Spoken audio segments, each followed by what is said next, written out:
একেতেই গরমে তেতেপুরে রান্না করছি, হঠাৎই পাশের বাড়ির এক কাকিমার ডাকাডাকি। ও নায়িকা, নায়িকা একটু বাইরে আসবে।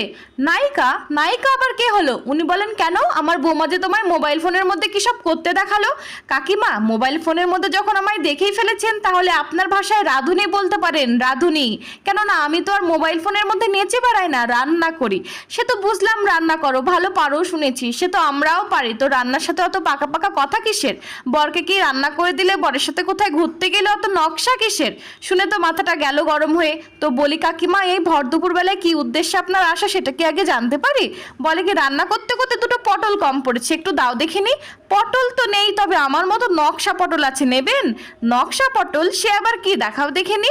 তাড়াহুড়ো করে গরম কড়াই থেকে দুটো নকশা পটল এনে দিয়েছি ওনার হাতে ধরে। উফ করতেই, কি কাকিমা, ছ্যাঁকা লাগলো নাকি?